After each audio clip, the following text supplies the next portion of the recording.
करू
नजर भर के देखा, अरे मेरी नजर ने नजर भर के देखा है गौतम के चेहरे में भीम जी का चेहरा, है गौतम के चेहरे में भीम जी का चेहरा। हम सायादार पे हैं, कोण सायादार पे?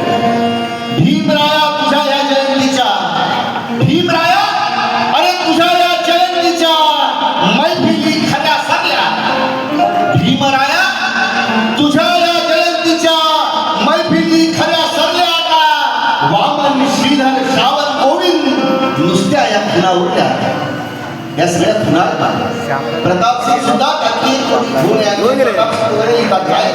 प्रतापसिंग जाण्यासाठी शेर टाकलं की हम सायादार काय सांगाल आजच्या कार्यक्रमामध्ये? आज रमाबाई आंबेडकर नगरला 11 जुलै 1997 जे अमानुष असं दलित हत्याकांड झालं त्याचा 29वा स्मृती दिन आहे आणि हे हत्याकांड आंबेडकरी जनता विसरू शकत नाही। या हत्याकांडानंतर सुद्धा दलितांवरील अत्याचार हत्याकांड जुलूम याची काही मालिका थांबलेली नाही। 29 वर्षापूर्वी जी परिस्थिती होती त्याच्यापेक्षा भीषण परिस्थिती आज आपल्या देशात आहे आणि मनुवाद्यांचं शासन आलेलं आहे, ब्राह्मण्यवाद्यांचं।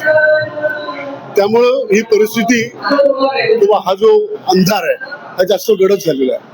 तर मला आंबेडकरी जनतेला एवढं सांगायचं आहे, बाबासाहेबांची विचारधारा वैचारिकता त्यांनी दाखवलेला मार्ग हे जर तुम्ही सोडलं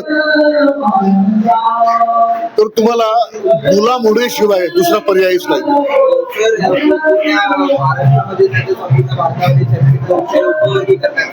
उपवर्गीकरणाचा निषेध अर्जामध्ये 29 जुलै मैदानाला मोर्चा काढण्यात आलेला होता, पण काही कारणाग्रस्त आता तो मोर्चा सुद्धा 20 मार्चला परत संसद मैदानामध्ये होणार आहे आपल्या सरकारच्या विरोधामध्ये। तर तुमचं काय म्हणणं आहे उपवर्गीकरणामध्ये? उपवर्गीकरण जे आहे हे मुळात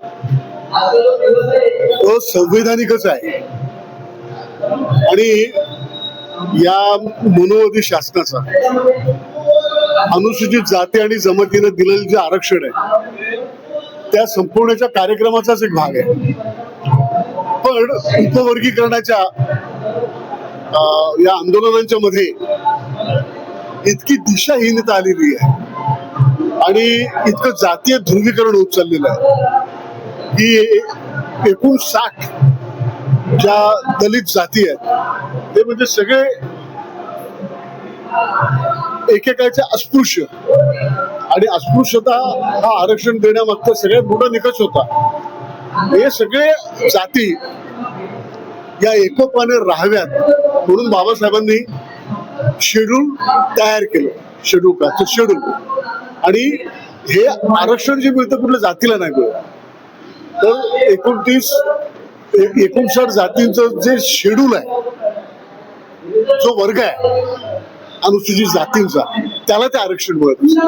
ते नष्ट व्हावं म्हणून या मनोवादी सरकारचा हा डाव आहे. त्यांनी असा सापळा फेकलेला आहे. मला वाटतं आरक्षणापेक्षा 100 पट जास्त महत्वाचं म्हणजे अनुसूचित जातींच्या मधली एकता फार महत्वाची आहे. ती एकता या उपवर्गीकरणाच्या ध्रुवीकरणाच्या संघर्षामध्ये ती एकता नष्ट होऊ नये. सगळ्या जातींनी एकत्रित यावं. आणि फुले आंबेडकरांच्या आंदोलनाशिवाय, वैचारिकतेशिवाय आपली प्रगती होणार नाही. आणि नुसते आरक्षणामुळेच आपली प्रगती होईल या म्हणण्याला काही अर्थ नाहीये. कारण या सरकारनं जिथे आरक्षण मिळतं त्या सगळ्या सार्वजनिक म्हणजे संविधानिक आणि सार्वजनिक जे उद्योग आहेत, सेवा उद्योग आहेत, त्यांचं खाजगीकरण करून टाकलेलं आहे. मुळात आपला झगडा, संघर्ष हा खाजगीकरणाच्या विरोधात असतो. प्रतिसाद दिलेला आहे. आणि मी स्वतः समाज कल्याण खात्याचे जे मंत्री आहेत आणि समाज कल्याण खात्याचे जे मुख्य सचिव आहेत त्यांच्याबरोबरच्या बैठकीला होतो. आम्ही मागणी केलेली आहे की तिथे शासनानं ती सर्व जागा बौद्ध समाजाला द्यावी आणि त्या जागेमध्ये प्राधिकरण व्हावं आणि तिथे बौद्ध समाजाच्या उपयोगितेसाठी शैक्षणिक संस्था आणि त्याचबरोबर सांस्कृतिक संकुलं ही निर्माण करण्यात यावीत. आणि त्या बाबतीमध्ये शासन सकारात्मक आज तरी आहे.